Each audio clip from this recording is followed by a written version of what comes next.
Hello, everyone, and welcome to the Cosmic Keeper. I am your humble keeper, Deacon, and today is a good day. The ash mounts are not as violent, and the sun is shining a nice red. Today, we are going to be talking about the prologue to Mistborn, The Final Empire, written by Brandon Sanderson. Ash fell from the sky. This has to be my favorite thing to say out loud. It is very much like the beginning of a dark fairy tale, much like Once Upon a Time. Heck, it even has the same amount of syllables.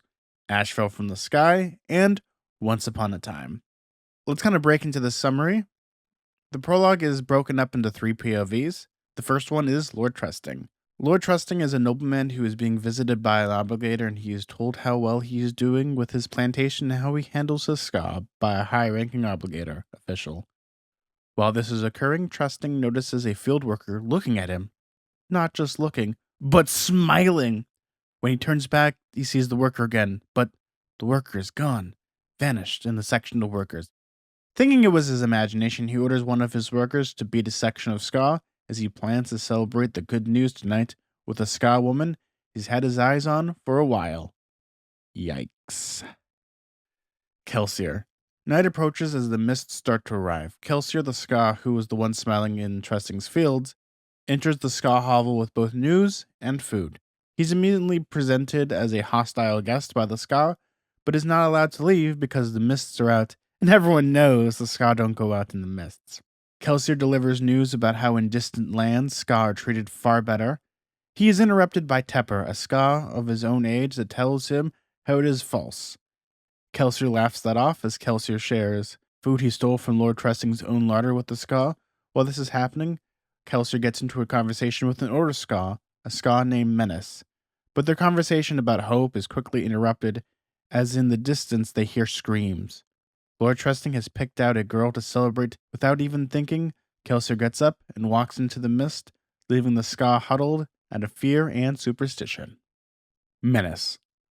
Menace has a hard time sleeping and even debates if he should even get up anymore. He eventually fights the urge to give up and be killed as things are not right. The girl that was taken to Lord Trusting's manor has come back, unharmed.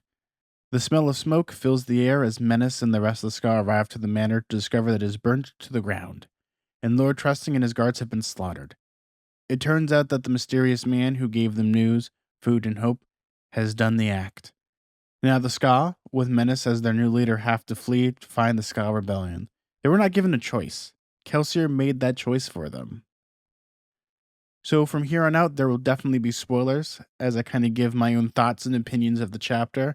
Overall, I really enjoyed this chapter. I think it does a lot of great things. I think it sets up what a good prologue is. So from here on out, we're going to be having heavy spoilers. So why don't we get into it? The epigraphs. I definitely know people that love or hate the epigraphs. I know from both Stormlight and Mistborn, but honestly, I love them. Personally, I really enjoy epigraphs. They do one really fundamental goal, and that is to set up a bunch of foreshadowing and really add depth to the Cosmere as well as that book that you're reading, both in Stormlight and in Mistborn, just because within Mistborn it really sets up the tone as well as it definitely sets up one big foreshadowing thing throughout the many eras of Mistborn, depending on where you are. When you get to Era 2, you get, the broadsheets, and when we get to Era 3, we're going to be getting their own unique things.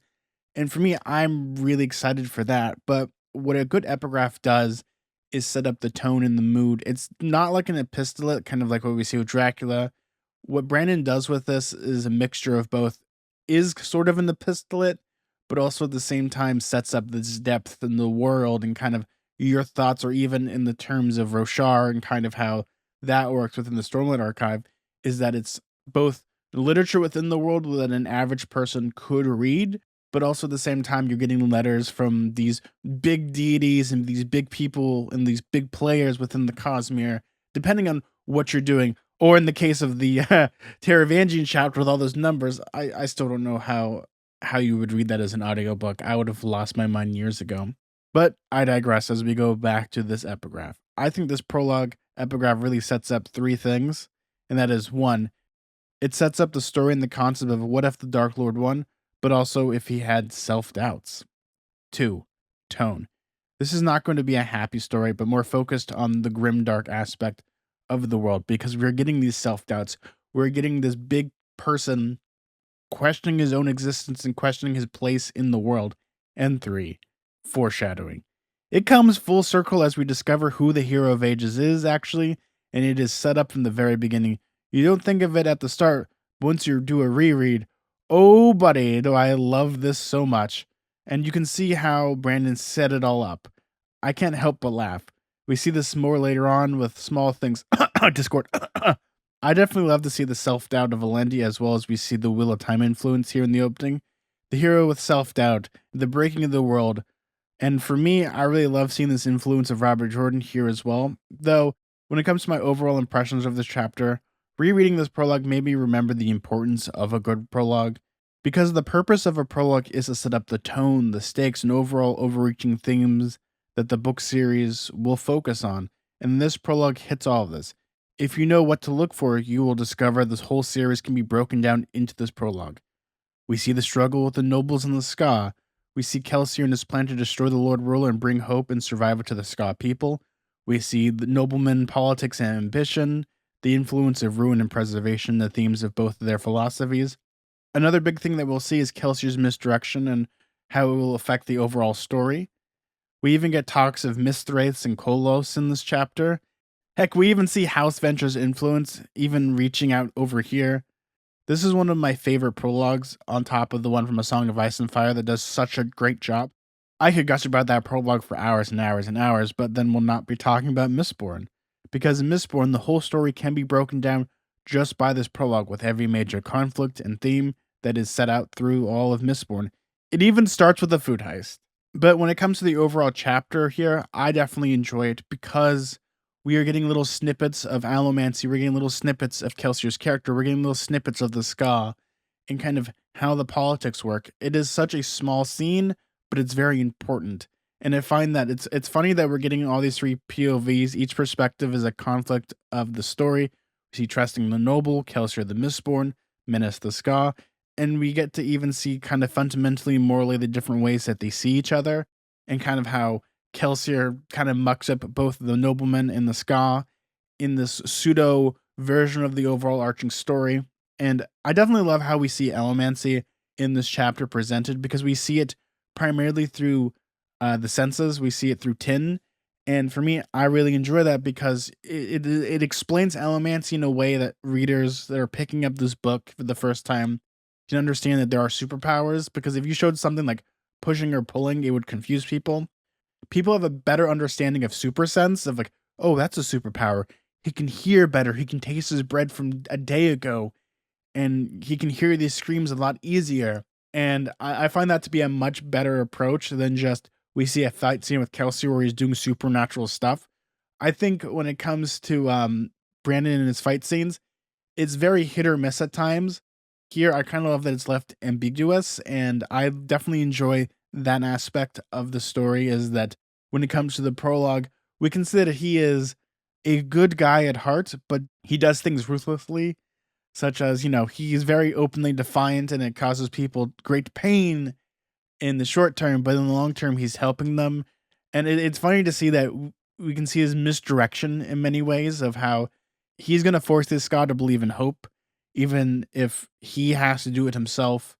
And it's fun to see kind of this prologue and kind of where the overarching series goes, because it's really funny to see how this small chapter echoes almost all the eras, presumably, of Mistborn. I wouldn't be surprised if the last chapter of Era 4 is Kelsier or some sort of figure going to a farm and things are great and wonderful. Like, I it's the old George Lucas thing of it's poetry, it rhymes. Even when it comes to the nobility and the squabbling, I find it fun that the obligator is actually the one for Keep Venture, and that for me, it's interesting to see kind of that evolution and how they, even with ambition and even with someone this far away, they still squabble for minor things like, oh, we could go to the ball as long as I work harder and, work my men to death. And it's fun to see his comeuppance when he gets horribly murdered by Kelsier, and kind of how it really does lean into the 2006 grimdark era of fantasy, and how, it opens up, ashes falling from the sky, it's miserable, and then we have all these things with like, oh yes, I'm going to treat myself, and it really shows its age at this parts, and later on little bits and pieces of grimdark that you can definitely tell in the early 2000s this was like beat onto through the editing. But overall, I really enjoyed sort of how this prologue is presented. It isn't as good as the Song of Ice and Fire one, but it gets its job across. Not to say that this is a bad prologue. This is an amazing prologue. It sets up every small thing that will be presented later on. And for me, it's like a chef's kiss. I think Brennan does such a good job with this. It sets up the world of Scadrial because the idea of ash falling from the sky and yet people are still working in the fields and there's like this post-apocalyptic world, but not really because there's a civilization, and it shows that how far fantasy can go and having something that isn't set on Earth. Though I can see where people get confused if this is Earth if they've never read the Cosmere before. And it's still very much like a medieval fantasy. They keep to that. And for me, it's one of these fun little prologues that I like rereading this one. I don't know why. I think because it's almost like a short story. The 11th Metal does a very similar thing for me, and they almost work hand in hand. I usually start with the 11th Metal and kind of squeeze it into this prologue. We're definitely going to talk about the 11th Metal eventually, but I find this to be like a fun little short story at times. But when we get into the book proper, this is where the real meat is. But you can see the foundation, the building blocks, and kind of sets you in that headspace of what is going to be coming up next. And I think Brandon does a great job with prologues. His prologues and his epilogues are some of my favorite things. And when it comes to like Stormlight with like the prologue for the prologue for the prologue, perfect. Well, I hope you all enjoy this. What did you think of this chapter? I'm really interested to hear your thoughts and opinions of this. What do you all think is a good prologue? I love to hear your favorite prologue just because I think prologues can be very divisive. Some people like them, some people skip them, some people love reading them. Do you think that they have a place in literature? Do you think that they can be left in the cutting room floor, especially when it comes to epic fantasy? I would love to hear your thoughts and opinions down below. Well, if you like this video, maybe consider subscribing down below. I'd really appreciate that. I'm releasing videos weekly, and it's fun to kind of go through memory lane of reading Mistborn and kind of seeing where things go and progress. Well, everyone, I hope you all enjoyed this video. I'm Deacon, and again, let's keep exploring the Cosmere together, one chapter at a time. See you, everyone. Bye.